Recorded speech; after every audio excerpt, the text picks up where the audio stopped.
Hey, folks. Erick Stakelbeck here. Welcome to the Watchman Newscast live stream and a bit of a busy news day, huh? I just returned from Washington, D.C. Great trip there. Some great interviews.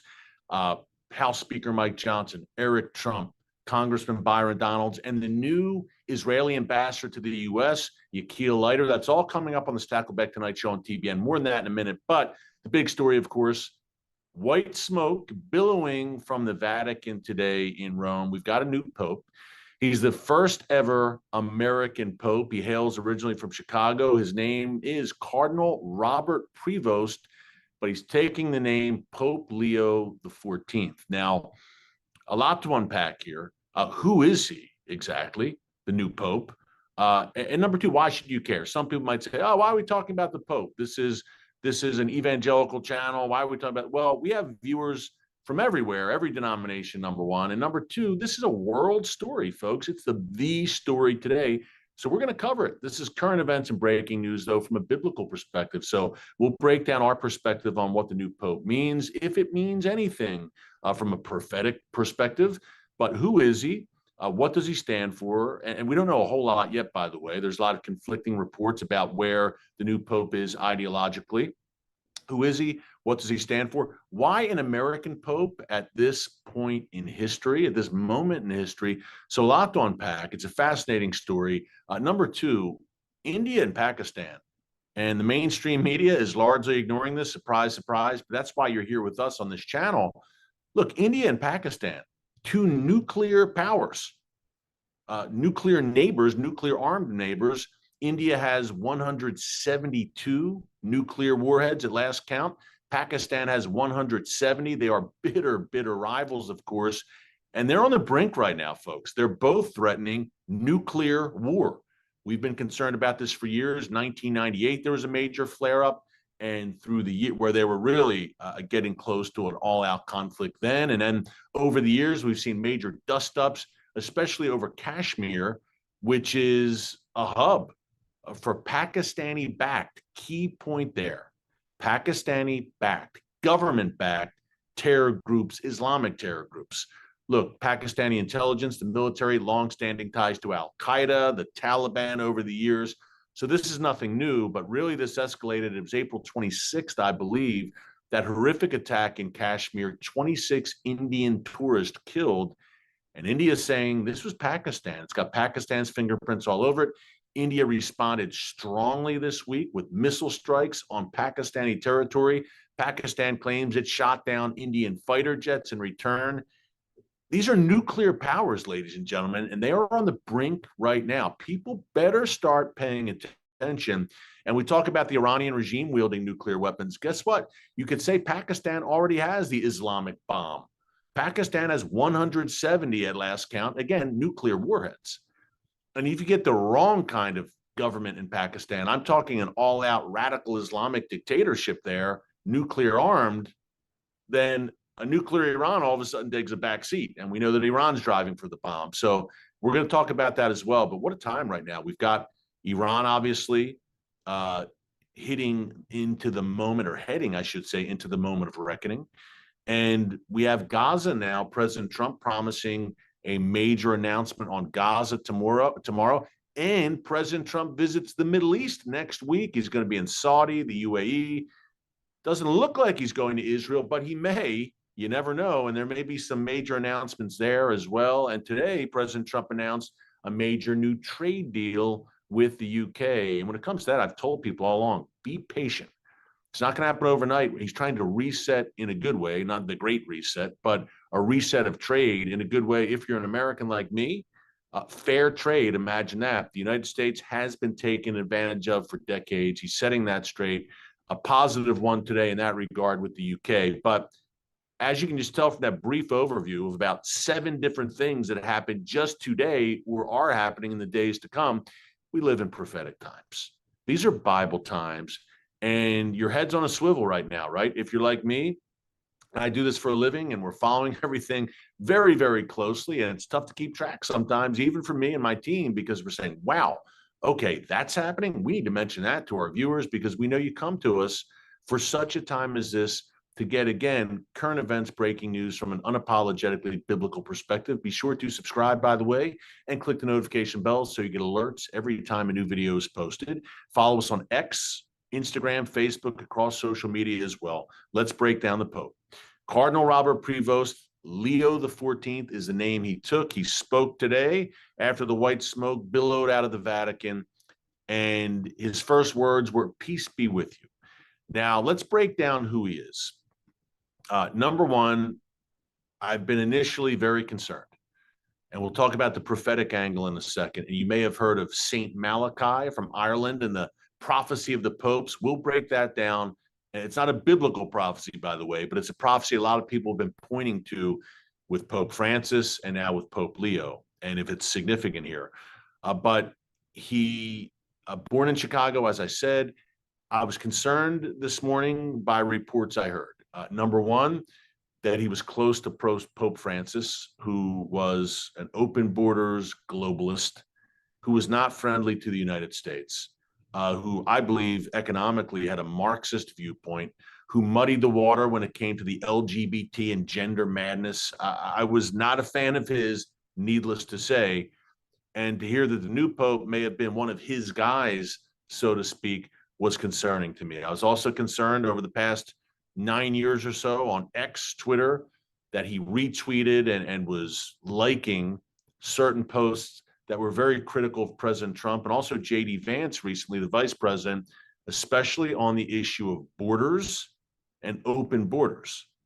The Vatican, it's interesting because the Vatican has walls, by the way. Pope Francis condemned President Trump's push to build a border wall here in the United States. The Vatican has walls. It's one of the most secured places in the world. So I thought that was hypocritical, shall we say. So that concerned me, those twin factors, that he was apparently one of Francis's guys, according to reports, and that he was slamming strong U.S. leadership, and I believe common sense leadership. And right now we have the most secure border possibly in American history, thank God, because the United States, and we have viewers from all around the world, but just to give you an American perspective right now, folks, I'm sitting in the United States. The United States suffered an invasion over the past 4 years. President Trump literally stopped an invasion of the United States. The number bandied about has been 11 million, 12 million. There may be as many as 20 million people who entered over the past few years alone. That's over now. It stopped almost simultaneously when President Trump was sworn in on January 20th. It's done. But the damage done is going to take years to continue to clean up. But these popes, both the former and now the new pope, apparently are big open borders people. And that's not a good thing. So that alarmed me. But then we hear some conflicting reports. Some said, okay, he's a Francis guy who's going to continue Francis's policies. That ain't good from my perspective, from a true biblical perspective. Number two, some people said, no, he's in the middle. He's a moderate. He's kind of a bureaucrat. He doesn't make waves. Okay. And then on the other hand, some have said, hey, he may be actually conservative. The vestment, the red cape he wore today, when Francis was elected in 2013, he didn't wear it. A lot of people didn't like that. It was kind of bucking tradition, so to speak. Maybe some are saying that this new pope is more of a traditionalist. He was obviously he's born in Chicago, so he's a U.S. citizen. On the other hand, also a citizen of Peru, where he spent years as a missionary and an archbishop. But he voted in the United States as a U.S. citizen, registered Republican. And the records show Turning Point has done great work on this over the past few hours. Charlie Kirk's group just releasing. He's a registered Republican who has voted in Republican primaries. So to me, that's encouraging. You would think he's more conservative minded in that regard. And he is apparently staunchly pro-life. Now, he graduated from Villanova University in my hometown of Philadelphia. I'm a big Villanova basketball fan.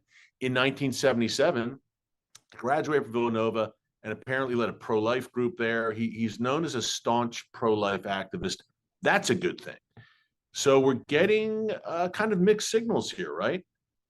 Some reports that there are people saying this guy's bad news. He's a leftist. He's one of Francis's guys. Look out. And perhaps that is the case. I just don't know enough about him yet, folks, but I'm presenting to you what the varying viewpoints are. That's certainly one viewpoint from today. And then on the other hand, some people are saying, no, he's not that bad. You know, he's a registered Republican. He's a big pro-lifer.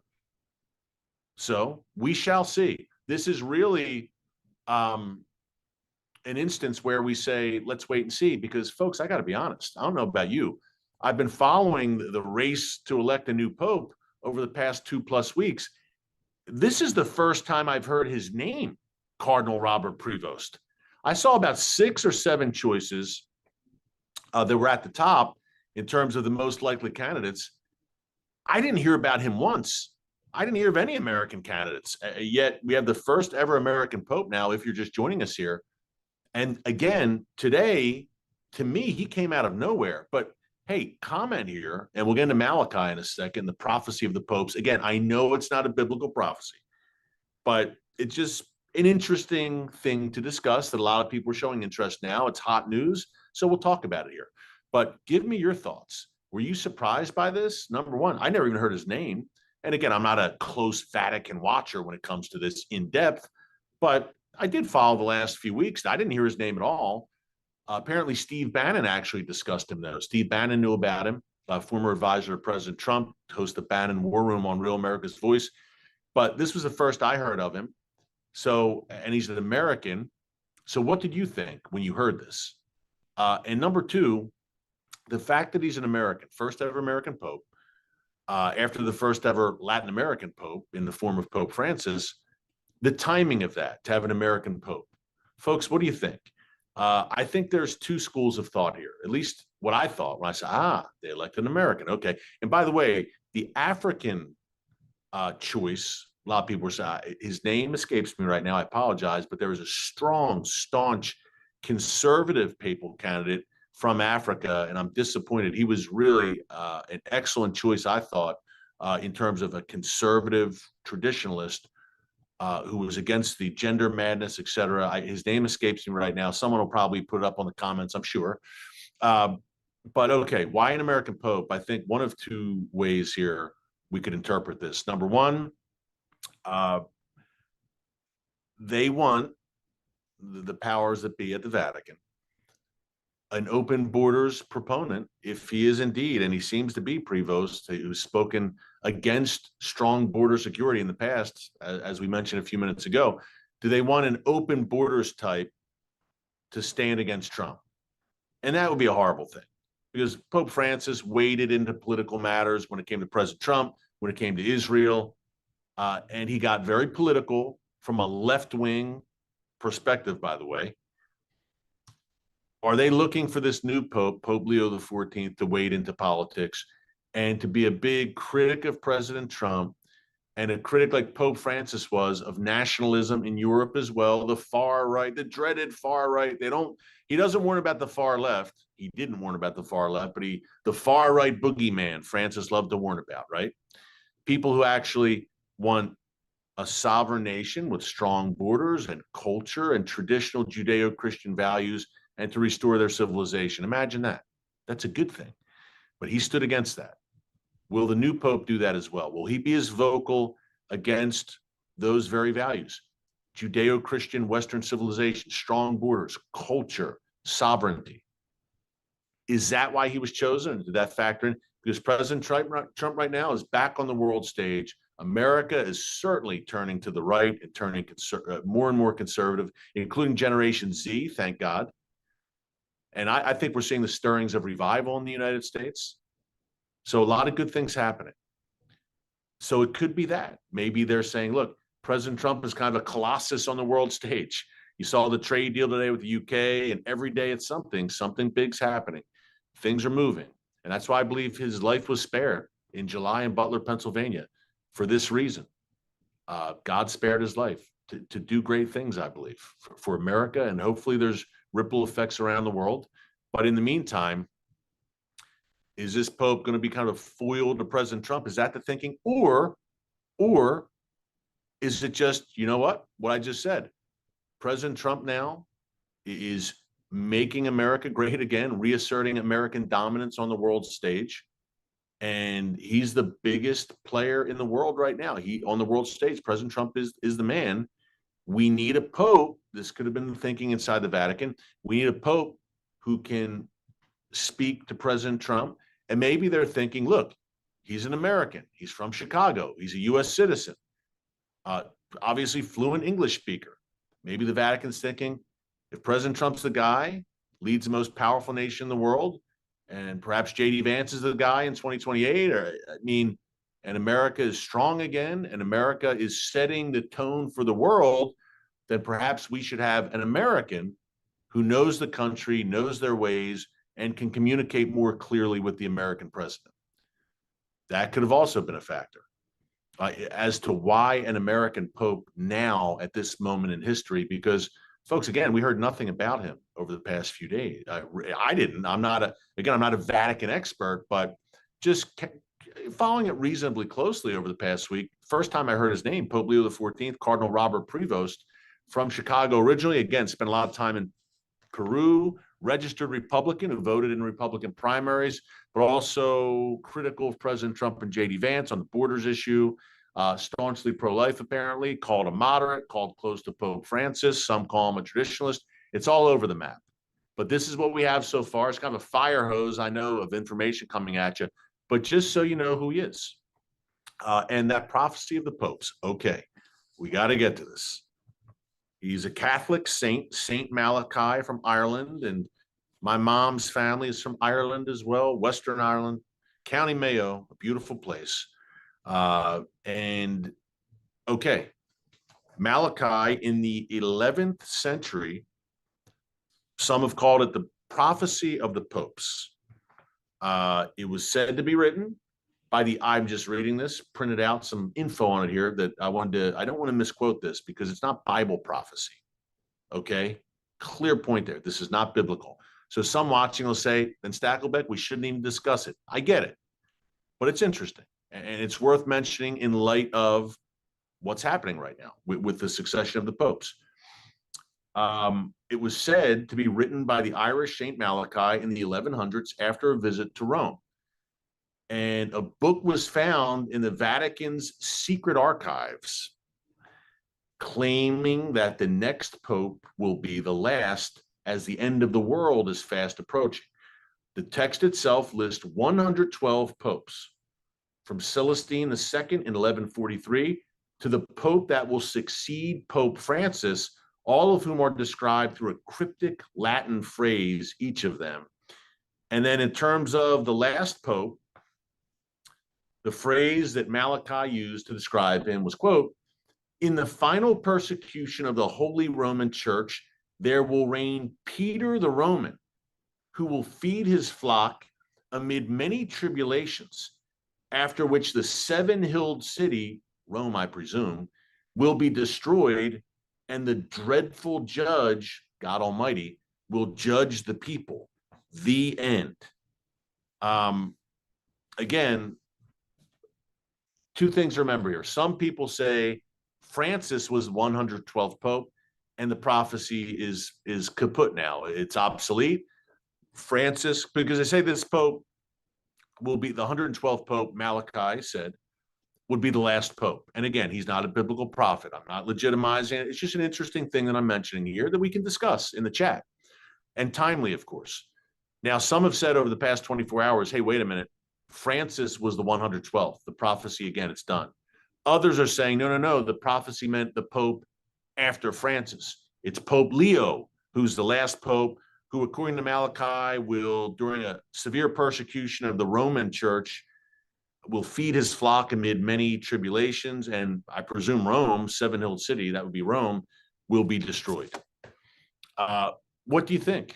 I'm throwing this out there to you. I'm not a Vatican expert. I'm not an expert on St. Malachi, but we have the most educated audience on YouTube, our watchmen and women on the wall, as I like to say. What do you think? Discuss. Was Francis the guy, or is Leo the guy that Malachi was talking about? And is Malachi even relevant, even legitimate at all? Well, again, it's not biblical. This is not canon. It's not scripture. It's an Irish priest who made a prophecy in the 11th century. But it's fascinating, I think, right? And worth discussing for all the prophecy buffs out there. So is Leo, the new pope, a prophetic pope? Is he part of this Malik? Does the Bible say anything about him? I don't think it does. What do you think? I want to get your thoughts. I want to jump to India, Pakistan before we go. This we talked about earlier, but we'll keep the Pope discussion going. This is a lively chat, I know, and we have such an awesome viewership and subscribers here. I love it when you guys get worked up and fired up and debate, as long as it's respectful. But a fascinating topic, right? Clearly, does it have biblical significance what happened today? Prophetic significance, whether you're Catholic or not. Look, he's the leader of a very large denomination, right? The Pope, a very large church. A lot of people say, well, he's a leader in Christendom, not the leader, obviously, but he's a leader of a very, very large, the largest, I think, Christian denomination in the world. So this has relevance, right? Is there prophetic relevance? Would love to get your thoughts. I'm taking a wait and see attitude here until we have more information and we see Pope Leo in action. Where is he ideologically? We're going to find out a lot more in the days to come. But India, Pakistan, real quick, folks, tinderbox and intensifying, no doubt. And look, Pakistan, here's a key point here. President Trump wants to solidify America, and the West, I think in general, wants to solidify a relationship with India. Pakistan's a problem. It's been a problem for a long time. I have many Pakistani friends, but the Pakistani government, it's a problem. It's sponsored terror. Al-Qaeda over the years, the Taliban, it goes on and on. That's got to stop. And India's fed up. And I'll leave you with that because I have to go here, 5 o'clock Central. India is fed up. It's a tinderbox. Pray here for peace, for a peaceful resolution. But Pakistan doesn't seem to want that in the long term. So India's fed up. It's coming to a head. They're nuclear powers. It's a tinderbox. We'll have more tomorrow, but keep a very close eye on this, folks. And again, this prophetic implications all over the place. Until tomorrow, great being with you today. God bless you. And remember, never hold your peace. Hey everyone, thanks for checking out the Watchman Newscast. Make sure you hit the subscribe button so you never miss an upload, and tap the bell icon so you're notified every time a new video is posted. And don't forget to share your thoughts, insights, and comments below. Thanks for watching. We'll see you back here tomorrow.